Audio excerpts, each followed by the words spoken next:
Hello, my friends. It's Andy over at the Andy Falco Show, coming to you live from Brea, California. It's a beautiful evening.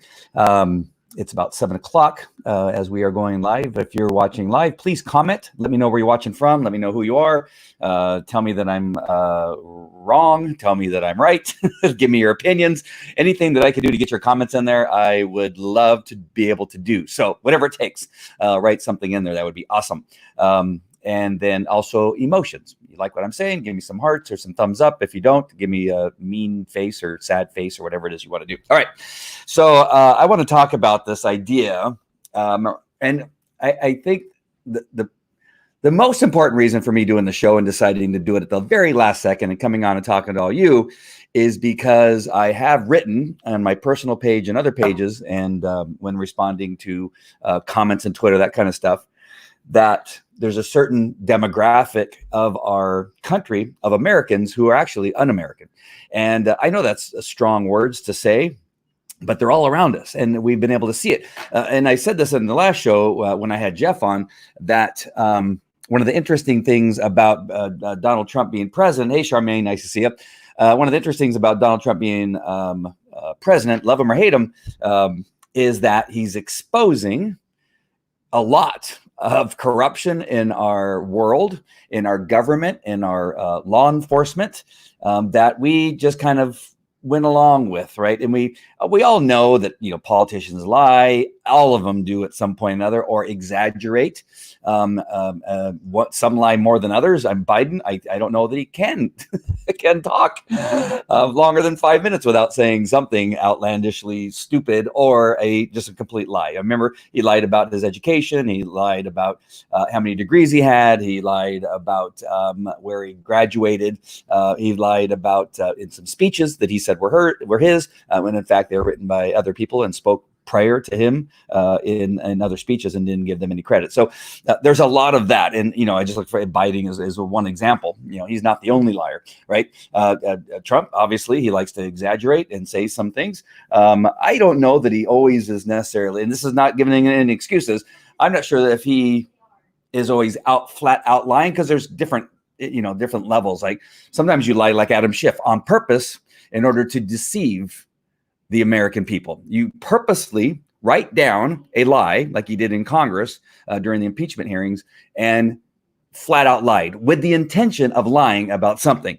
Other people say things because they want to make a point and possibly exaggerate to the point where that lie that they're saying is just simply them trying to bolster their position. And it's more of an exaggeration, but an exaggeration is a lie if you're knowingly doing it, right? And so there's some things like that. And again, it could be their perception. The perception of something is X when in fact it's Z, or actually A, right? And so a lie is also a conscious thing. You have to be, purposefully saying something that you know is not true. So with all that said, I'm just telling you that it's not unusual for politicians, even the ones we like, to say something that may not be completely true. Off topic, we have a 2.5-year-old, a very excited golden doodle. Yeah, it would be totally on topic if we were on Falco Canine, but I'm glad Charmaine is one of my dog customers who I love, and she's been amazing over the years as the customer. You have some of your dog training videos on YouTube. I do.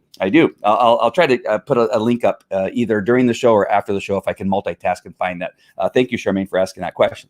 And so, what do I mean when I'm saying that there's un-American people? That is a very strong. They don't belong.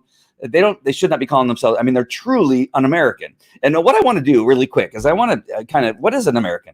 Right? Really, what is an American? When one way of defining, I think, an American is what is in our in our national anthem. Wow, I could not think of the name of it. In our national anthem, and it's in there. It's written in there. Some of the things that are important to know, but there's a phrase that is used at the end of every section of the start of the national anthem. And I'm going to go ahead and bring it up on the screen here. And I just want to highlight it because it's important, especially during this time and why I believe what I believe. All right. So let me go ahead and bring this up. Let me take away this other stuff here. I got to take away my lower third. And then we're going to make this a little bit bigger so you can see it. Some of you on your phone may not be able to see it. Oops. Oh, I put the lemming up. Yeah, somebody called me a lemming, so that's my new lower third. All right. So let's just go. I just want to show you this and understanding. This is how I feel as an American. And I believe this. So you have all the words here, whose broad stripes and bright stars through the perilous fight, right? They were talking about raising the flag and all that kind of stuff. And at the end of this section here, it ends with, or the land of the free and home of the brave. That's real. You can hardly say that about any other country. I mean, there's a couple more now that are free. Like, you know, I suppose you got the UK and you got Australia, you got some other stuff. But there's some limitations. I think they're not what we have here as far as freedom to bear arms, freedom of speech and all those kinds of stuff. But it ends in this particular section with these words, or the land of the free, home of the brave. Land of the free decision makers, and be able to do what we want within limitations of the law, right? To have what, you know, believe in what God we want to believe in, and choose what schools we want to go to. We have a lot of freedoms in this country that many other countries, including those that, you know, are somewhat free, that just simply don't have, right? We have more freedoms than Canada, for instance. You know, they completely have this thing going on with guns and that kind of stuff, and it's made them very fearful. They're people. And again, if there's Canadian watching, I'm not saying you guys are fearful people, but fearful of guns and what guns can do, right? We have a different outlook, and sometimes it's not understood, and people think we're crazy. And I understand that. That's not that big of a deal. All right. So then we go to the next phrase. It ends the same way, or the land of the free and the home of the brave. It's the only thing that's repeated over and over again in this particular song, which is our national anthem. Here in the next section, in the Star Spangled Banner is triumph doth wave, or the land of the free and home of the brave. All right, and then down here, I'm gonna read 3 lines because it's important. And this be our motto: in God is our trust.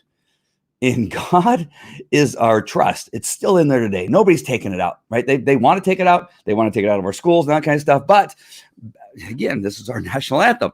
And the Star Spangled Banner in triumph shall wave, or the land of the free and home of the brave. And again, the reason I wanted to bring that up is because I think it's important when we're looking at, you know, when I say things like there's some Americans who are un-American, is that they are really trying to take many of our freedoms away. These are politicians.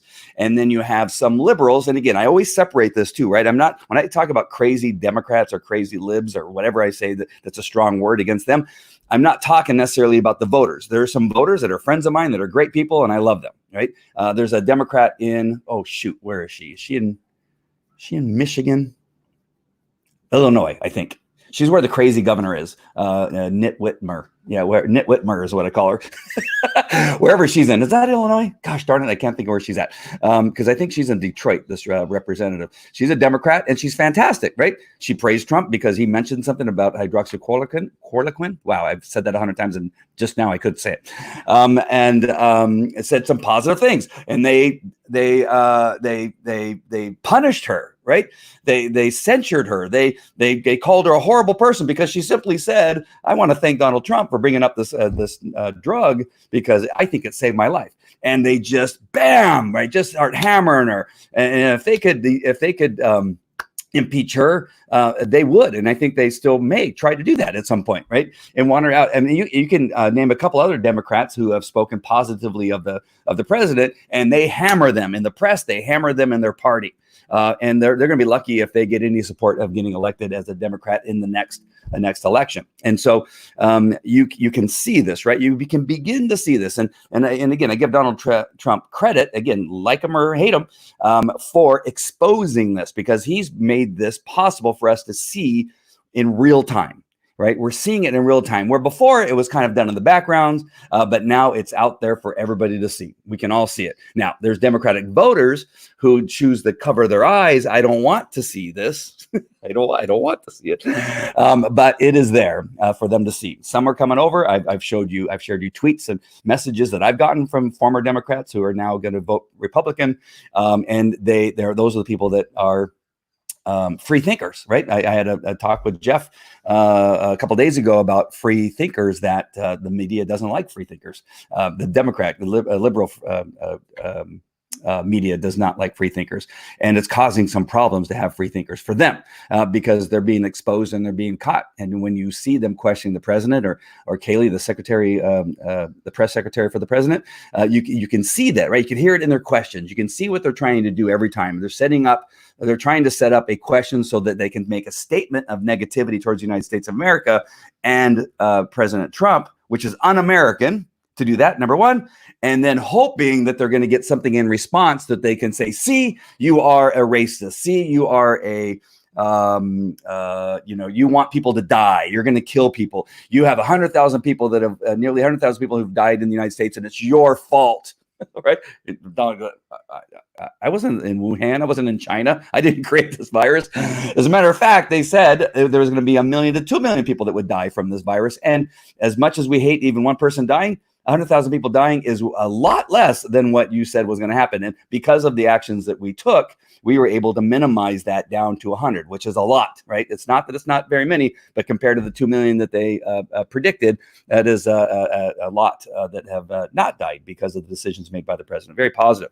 And so that's one thing. In the past, before the pandemic, you had television hosts praying, praying for a recession, praying for us, our country, to go through a recession, which is not good, right? It is a bad thing, may not affect that person who's hosting that television show because he's safe, right? He's making millions of dollars as a television host. He's making a lot of money, right? But he wants a recession that he won't be affected by, but does not take into consideration that he's rooting for something. He's hoping for something to happen that's going to destroy a lot of people's lives, right? When people lose their jobs and people lose the ability to make money and to feed their children and to go to work, it destroys lives. And when you're rooting for something, I believe that is un-American. What happened to the land of the free, home of the brave, right?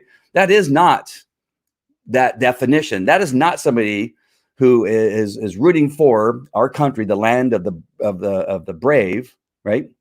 Land of the free and the home of the brave, right? He's not rooting for that type of scenario. He's hoping to create fear, right? He's hoping to create fear by saying, we're in a recession, the president's bad. And so that bad, evil orange man in the White House is bad. He's going to create a recession and everything's going to go bad. He's trying to create fear, right?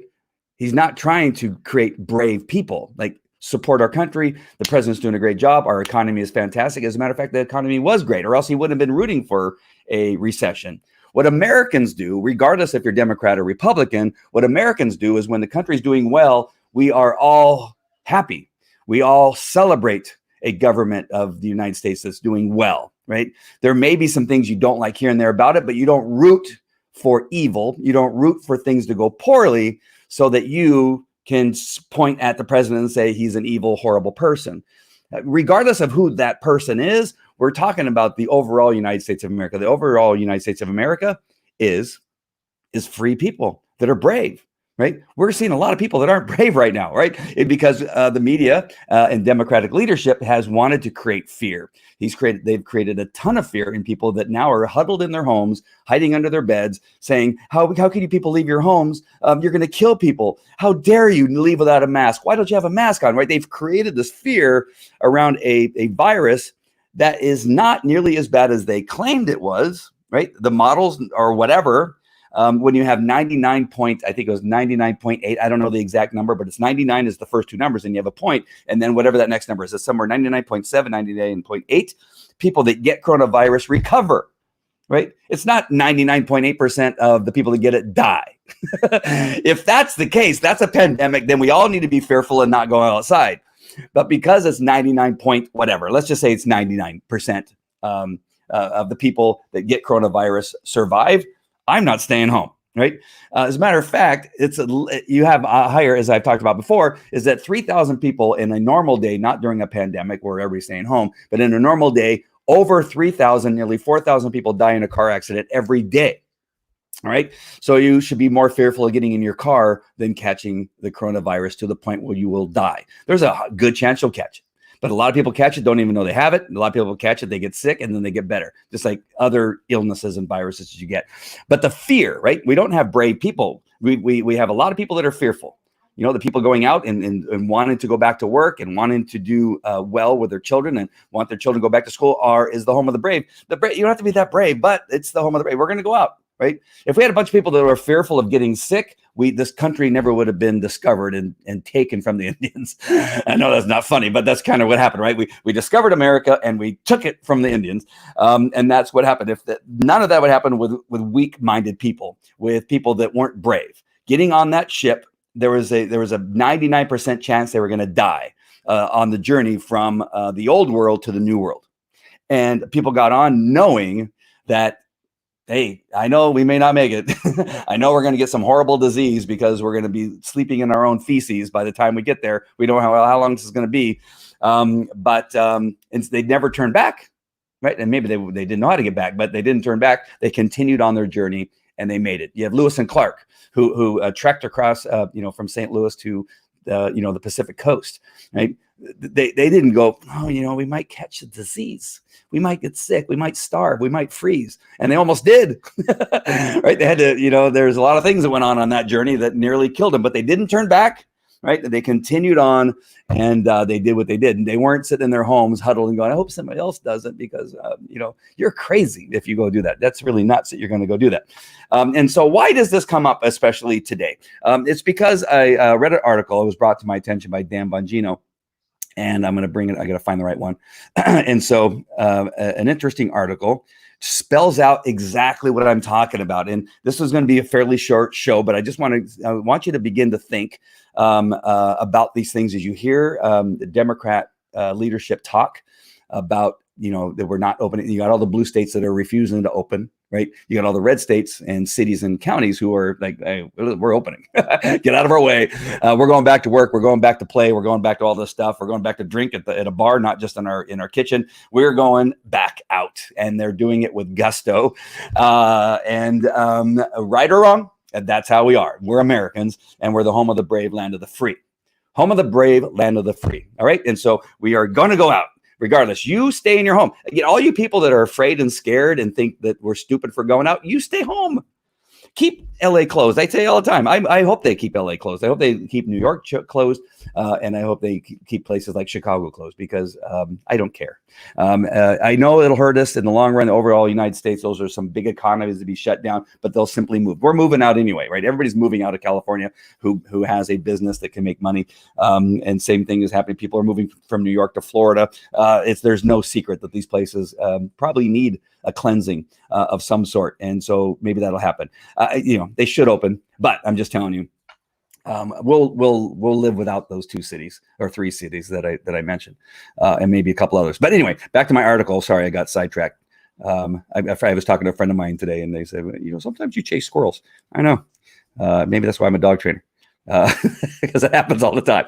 All right, so I'm going to make this article a little bit bigger again so you can see it. It's going to make Joe Biden there very, very large, and I'm going to make it a single screen here.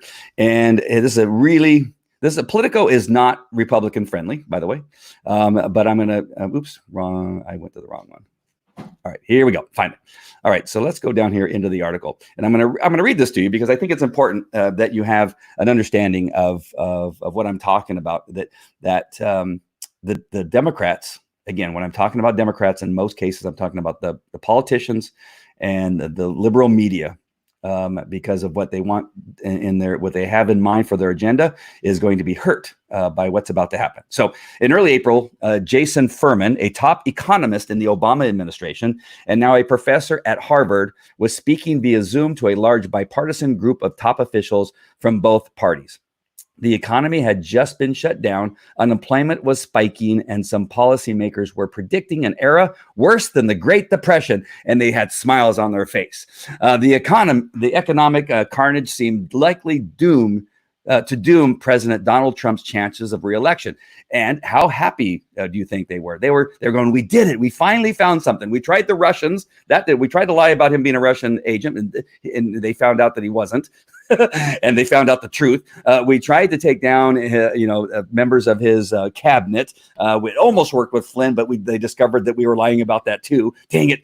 We tried to impeach him, but that didn't work either. And lie about the Ukraine call. That didn't work. But now But now the economic carnage seemed like that. This I'm not reading from the article. This is me just adding my own comments.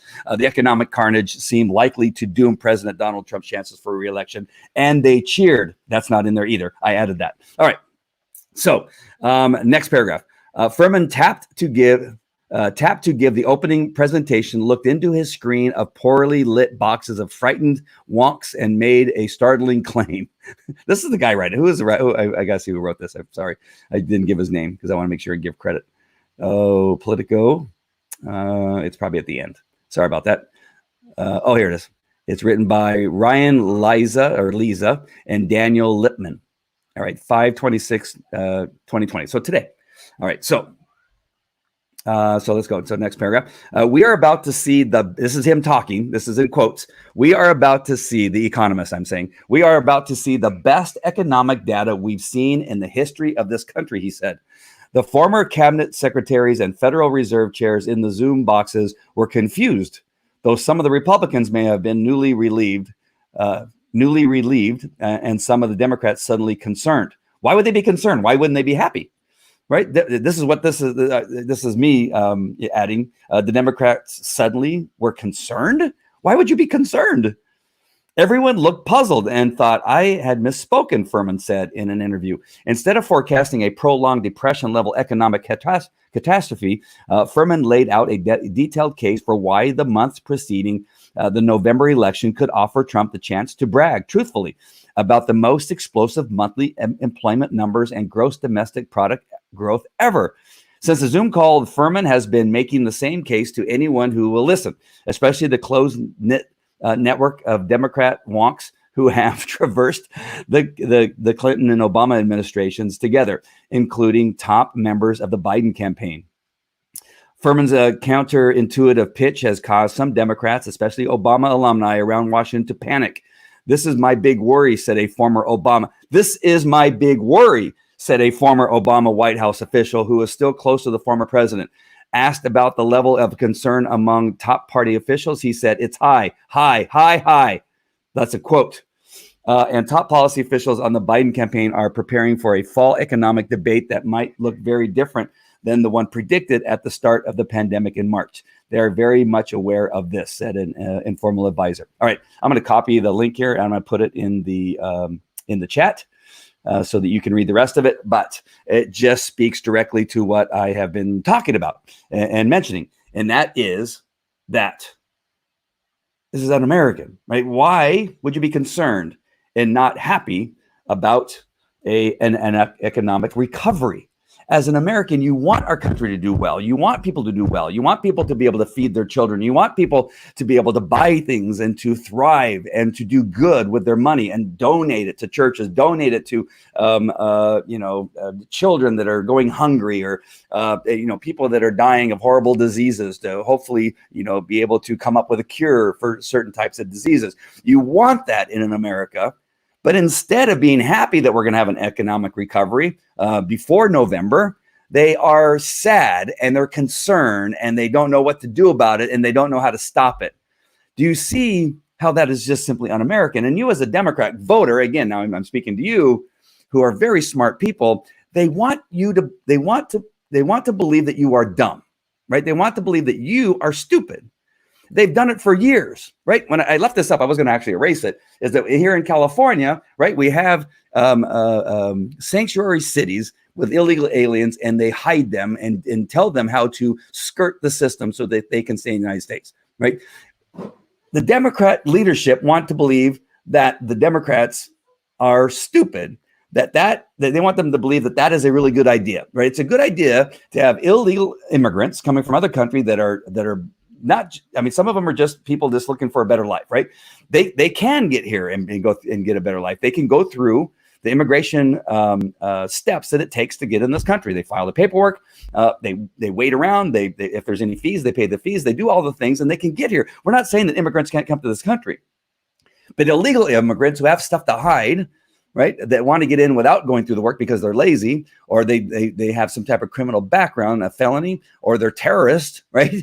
They want you to believe, they want to believe that you, the Democrat voter, are stupid enough to believe that it's okay to let illegal aliens in our country that have criminal backgrounds, and that they can come in willy-nilly and go and come as they want, that's safe for our country. They want to believe that you think that that's okay. Now, many of you have bought it, because I get comments from you that saying that, well, they're separating babies. That is not, that's an old argument that is just simply not a relevant argument in this case. And it's stupid, and don't be dumb, because you are speaking their language. They want you to be dumb, right? They want to believe that you're dumb, and you're showing that you're stupid by believing that. Homelessness, right?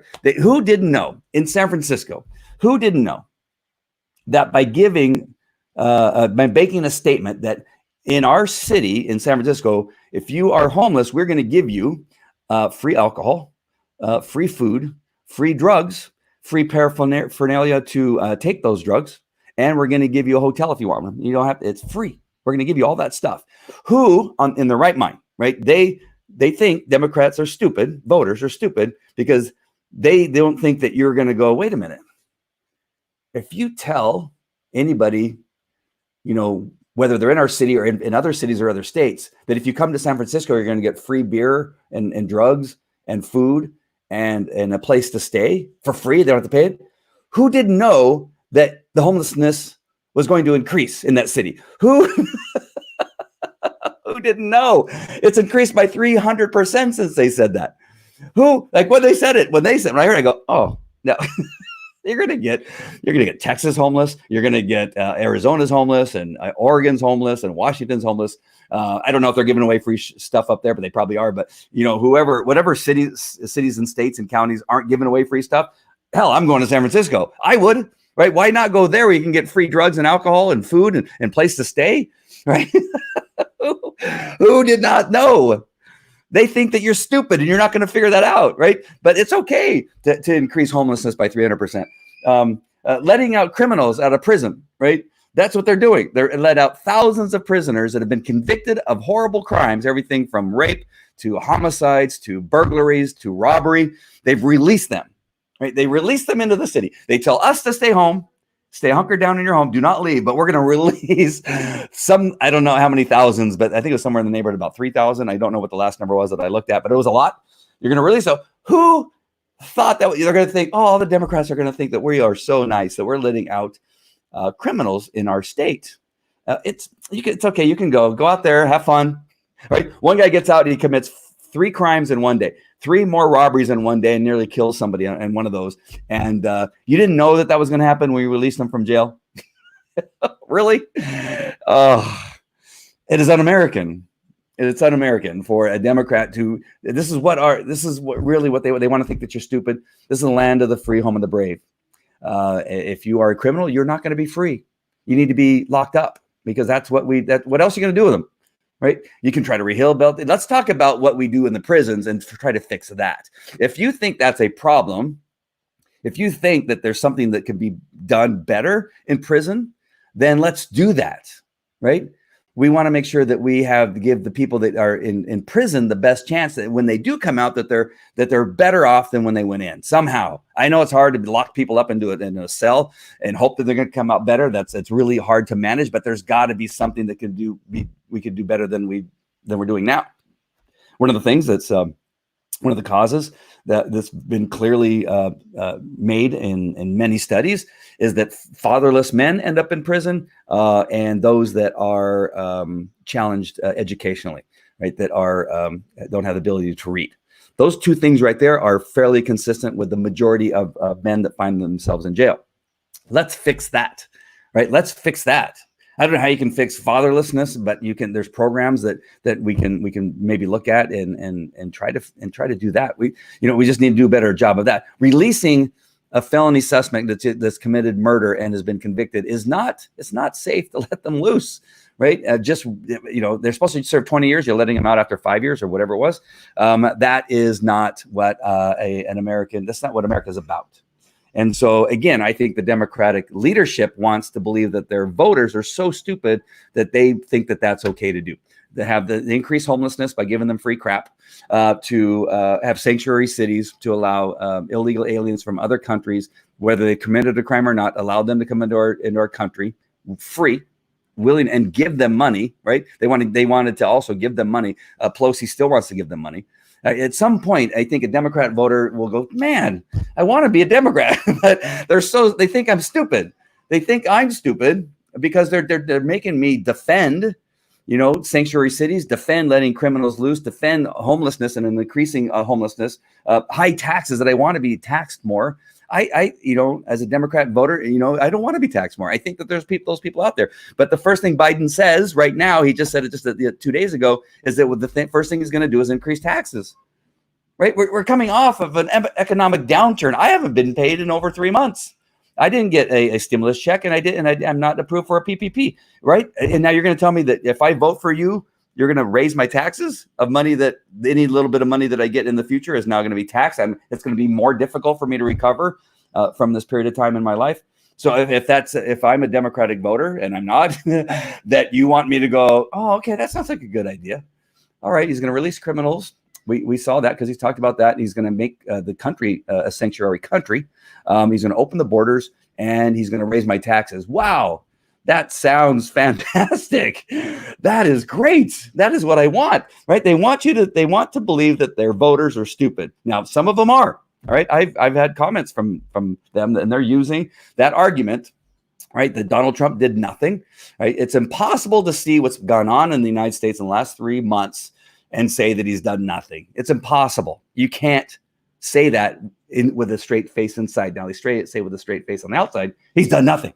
He's golfed the entire time. He just went golfing for the first time the other day, right? And that was, oh, look at, he's golfing.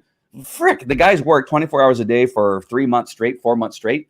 Even prior to that, he was giving speeches. I'm going to sneeze. I don't have the corona. He sent 2 ships, one to New York and one to California, that didn't get used, right? But yet they and they didn't use those ships. They didn't put the senior citizens that had COVID-19. They didn't put them on any of the ships that had empty beds. They didn't do that. They put them back in the nursing homes, right? And Trump didn't do that. Cuomo did that, and so Cuomo now wants to blame Trump. Well, I put him in there because Trump told me to. Excuse me. I don't think I've ever sneezed on a Facebook Live. Only during Corona do you sneeze during a Facebook Live. And so it's really just time to open your eyes. I don't know if any Democrats voters are going to watch this. They might, but you really got to see that your leadership thinks you're stupid and thinks you're foolish, because they tried to lie to you about Donald Trump being a Russian agent. All of it's coming out that it was planned by Obama, Hillary, and the DNC, and supported by the FBI, the DOJ, and the CIA, and everybody, and all the other people that are involved in that particular area. It was all created by them in order to get you to hate Donald Trump and hopefully vote him out and get rid of some of the people that know where the bodies are buried.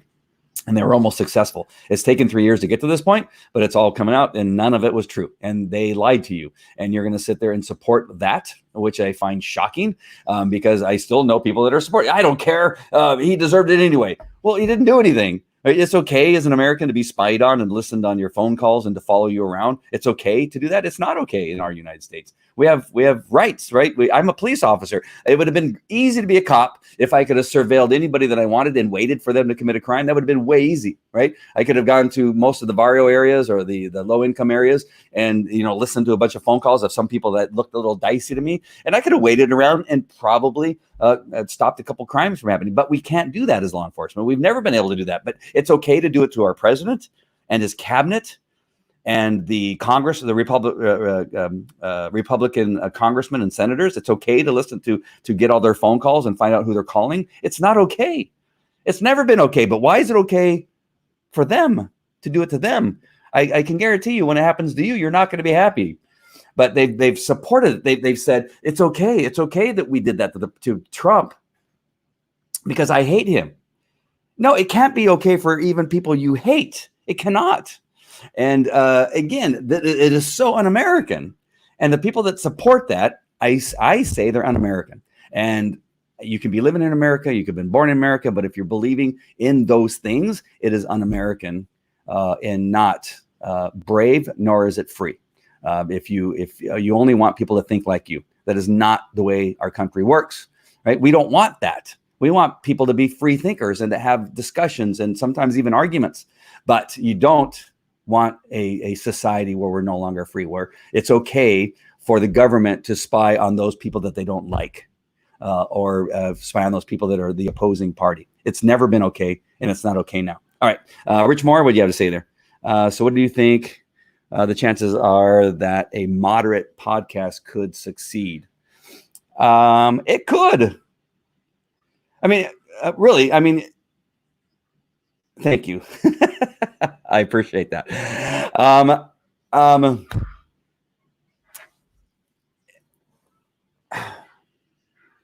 I mean, you got CNN and MSNBC, right? They're going, and I mean, without Trump being in the presidency right now, I don't know that they would exist. They got enough people, barely enough people, that are keeping those two stations. I think it's called a station. What's it called? What do you call it now? I think it's called a station still, that are keeping that station alive. There's enough sheep people that want to believe. They want to believe he's a Russian. They still think he is, right? They still believe Flynn lied when he didn't lie. Even in the FBI said he didn't lie, right? The people that were investigating Michael Flynn, I always call him General Flynn, so I forgot what his first name is. General Flynn. I would be safe to say General Flynn. The people that were investigating General Flynn said he didn't lie. They said he didn't lie, but yet they still prosecuted him, right? They made claims that aren't true. They said he lied about some statements and used specific wording, but those words were never uttered by General Flynn. All right, about sanctions. They said he lied about sanctions. He's never mentioned sanctions in the phone call. It's even said, you can even see it in the transcripts of the court case that was never done. All right, but people still want to say that General Flynn is a traitor, right? They still say that he lied. Well, he admitted to lying. He admitted to lying after for years he had to pay for attorneys, millions of dollars of attorneys. They broke him and he lost his house, right? And then they threatened to put his son in jail. At some point, right, you can break somebody, and we as law enforcement, I can say there's been times where I wanted somebody so badly that I would keep them in an interview room longer than I probably should have. Because I wanted them to break and admit to something.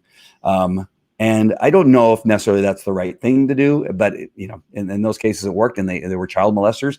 And I was so pissed about what happened and what they did that you have to guard yourself from your hatred for somebody. You, as a law enforcement, you have to guard yourself from the hatred of the person sitting across from you, that you don't go too far in trying to get them to admit something that in a way that they're only admitting it because they want it to stop. Everybody has their breaking point. And I think General Flynn, as brave as he was and a military man, he was also concerned about his family. He lost all of his money, lost a house, and they were going to go after his son. At that point, he just said, just make it stop. I'm guilty, whatever you want, whatever you want, I'm guilty. Just make it stop. And I can tell you, in law enforcement, when I've been across a child molester with a 6-year-old victim who said that this man stuck his fingers inside me, did all these things, and you see the man sitting across from you as a detective, and you read what you read, you see the evidence that you see, you can hate him so badly that you will do whatever it takes to get him to admit that he did it. Because if he admits that he did it, it's way easier to prosecute. As a matter of fact, you hardly even have to have a trial. Right? You may not have to have a trial unless something happens. Once you get a confession, it's easy after that. The guy simply goes to prison for whatever, 10, 15, 20 years. Should be longer, by the way. But I can tell you, I've hated somebody sitting across from me so much that I think that I may have gone too far. Right? I think you can lie. I've lied and said I had evidence that I didn't have, or I got a statement from somebody, a friend or a family member that said, hey, your sister told me you did it. And she never did. I said, your sister told me you did it.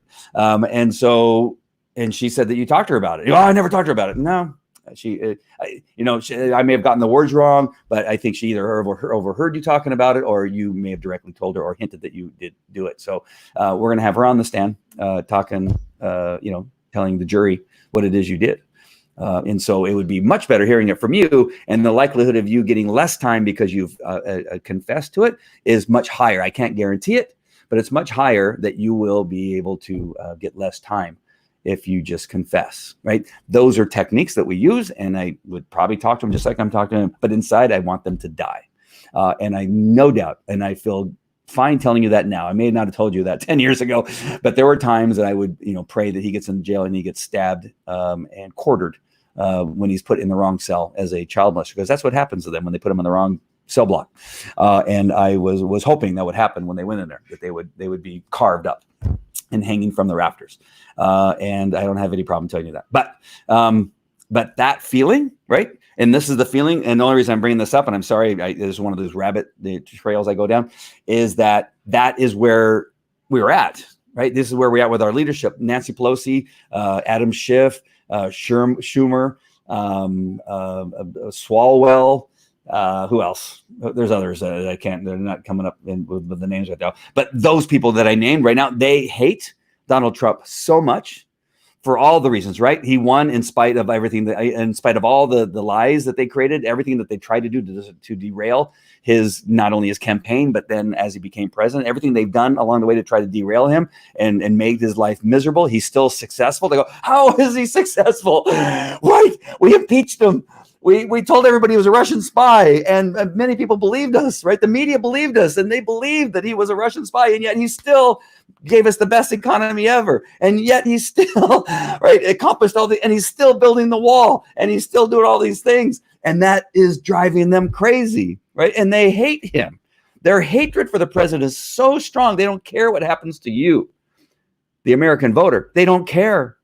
They want to keep this country closed. There is no doubt in my mind. No doubt in my mind that Pelosi wants to keep California closed, and she and her nephew, Gavin Newsom, that is her nephew, are working together to do whatever they can to keep this economy closed. They know Los Angeles is one of the biggest economies in the world. It's as big as many countries, right? If they can keep California closed, it's going to affect the overall economy of the United States. It'll make it harder and slower to recover if they keep California closed, and particularly Los Angeles. Same thing with New York, right? You got Cuomo trying to keep it closed. He's having a tough time. I think he's one of those. You can see there's a chink in the armor that he's meeting with the president tomorrow. I think.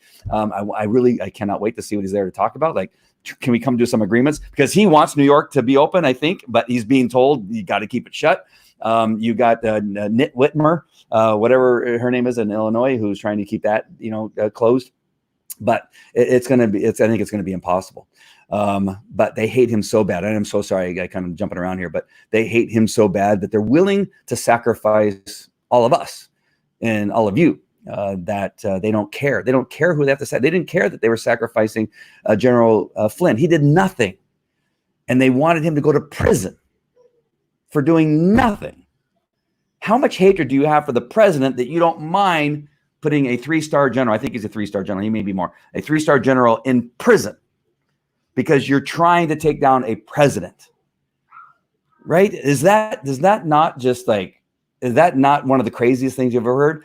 And they also don't care about you, right? They want to continue the lie of all the things that you've been told about Donald Trump, about the economy, about the coronavirus, about everything. And instead of talking about the positives, instead of that, in that article that I wrote, that I put in the comments, is the thing. It says it all in that article. Read that article. That they're afraid that the economy is going to improve. They're afraid that it's going to thrive once we open up this country. That's why they want to keep it closed. It says it in the article that they're fearful. It says that they've said that they're panicked, that they are panicked that things are going to get better. Why would you be panicked if you're an American, Democrat or Republican or liberal or whatever you are? You got to be happy. You got to be excited, right? America is going to thrive again. It's going to be fantastic again. And instead, they're panicked. They're afraid that you're going to have success. They're afraid that you're going to thrive. It is un-American. All right. That is it. Thank you for watching. Thanks for listening to me ramble on about a bunch of stuff there. But hey, you wouldn't watch, I guess, if you didn't like it. And so those of you that are watching, I appreciate it very much. the numbers were jumping all around there. It was kind of funny to watch those numbers go up and down. If you like what you hear, let me know. If you hate what you hear, let me know. Somebody the other day, and I'm just going to leave this one thing. What has happened the other day? I put hearts on most comments. Every so often I may put a tear or an angry face if I'm trying to be funny. But almost every comment, good or bad, I put a heart. And the guy said, "Oh, you must have misunderstood me," because his remark was the opposite, right? It was whatever I said. I can't remember even what the thing was. He says, there are going to be consequences for that had to do with opening up the country. And he goes, yeah, and there's going to be consequences. People are going to die, right? And that was his thing. And I put a heart. And then he wrote, I think you misunderstood my comment. And I haven't put anything yet. I was just going to put, I put hearts on good comments and stupid ones because I appreciate the comments. The comments are important because it gives me information. I love them all. I like it when people are against, and I like it when people are for. And so your comments mean a lot to me. And I know there's not a lot of comments yet. I see people watching, but not everybody commented. But it would be great if you would comment one way or another. Like it, hate it, indifferent. If you have a subject you want to talk about, I'm more than happy to talk about that. I'm not sure that I answered Rich Moore's question about a moderate broadcast, if it could survive. I think they can. You got to just be smart, right? And talk about facts and talk about real stuff and stop what they're at least doing to the president and Kayleigh. I mean, those media, they're lunatics. They're crazy. And again, all they do is want to not just they just want things to be good. Like if I start, I'm going to start on a whole nother rant. All right, you guys, thanks for watching. And please, whether you're watching the replay or the lives on these things, I would just appreciate any comment, just hi, or I'm watching from whatever, or in the car. Well, maybe when you get to a red light, say I'm watching from the car. All right, that's it. I'll talk to you later. Take care. Bye.